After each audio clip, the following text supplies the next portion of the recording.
For I know the plans I have for you, declares the Lord. Plans to prosper you and not to harm you, to give you a hope and a future. Famous words from Jeremiah 29:11 that I'm sure many of you recognize and have heard before, given in a variety of different contexts, from greetings cards and posters to sentiments when folk are unwell, or when jobs haven't gone as we'd hoped, or things just aren't quite happening in life as we might anticipate or expect them to. Words that are so quickly and so readily shared. But yet, at least in my experience, they often don't really match. They don't really match reality. What's the underlying sentiment that we're often trying to pass on with such a verse? That don't worry about how things are at the moment. In time, things will work out the way that you want them to.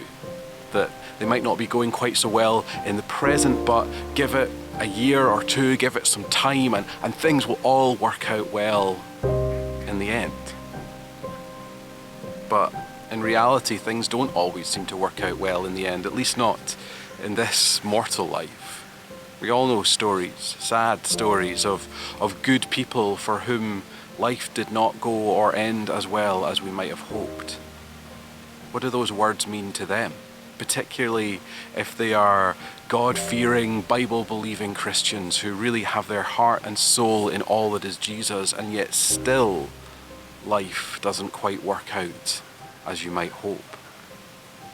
Are these empty words a broken promise of God? Or is the problem our understanding of them? An understanding which actually is one that comes across time and again as we come to Scripture. We're going to explore that just a little bit today. So I'm just going to read a little more from Jeremiah 29. After Babylonia has become the strongest nation for 70 years, I will be kind and bring you back to Jerusalem as I have promised.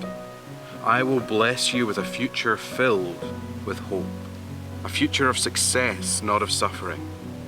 You will turn back to me and ask for help, and I will answer your prayers.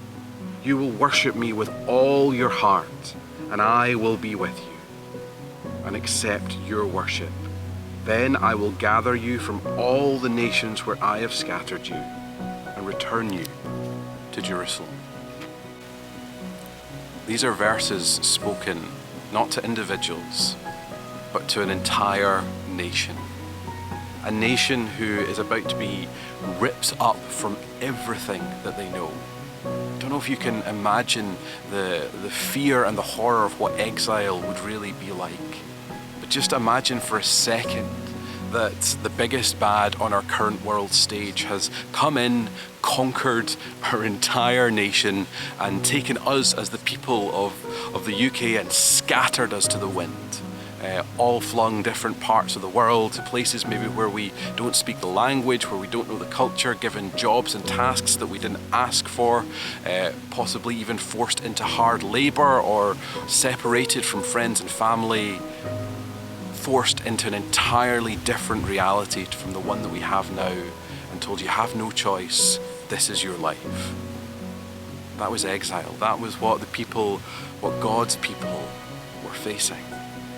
And that is the context that Jeremiah speaks God's words to them.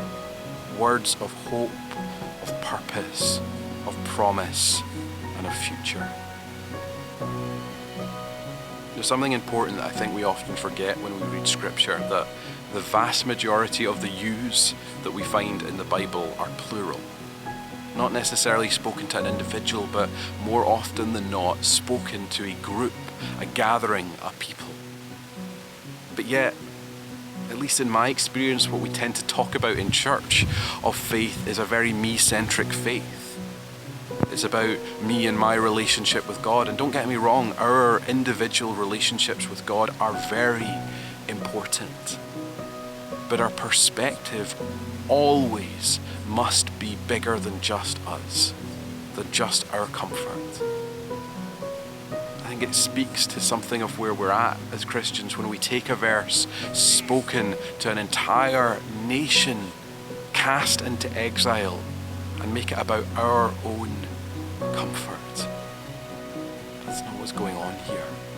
God is inviting his people in the midst of hardship and uncertainty to remember him, to remember that he is still at work, even when they struggle to see it, that he is still present with them where they are and working towards a future that he is beckoning them as a people to.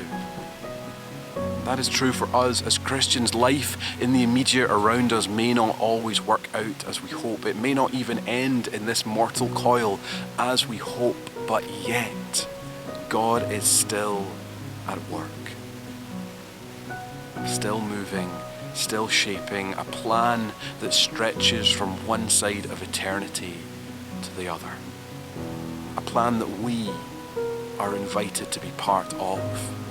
It's not that we bolt God onto our plan, but rather that we step into his, going as he calls us, moving as he moves us, with a perspective that looks up from the immediate around us to the people that we see every day around us in our community, beyond that to the needs and the struggles of people in our nation, to the sin that is so deeply infected who we are, and to the God who is working in the midst of all of it to bring about good, to bring about hope, and to bring about salvation. A perspective that sees Jesus walking amongst us and moving things towards the plans of God. So I invite you, as you come again to these words from Jeremiah, to see them not necessarily as a personal comfort that life will always go as we hope it to, but rather to see them as an invitation to the plans and the purposes of God. To trust that even when things don't work out as we might hope they would, that God is still present, still moving, and still shaping all of time and eternity to the way that he desires it to be.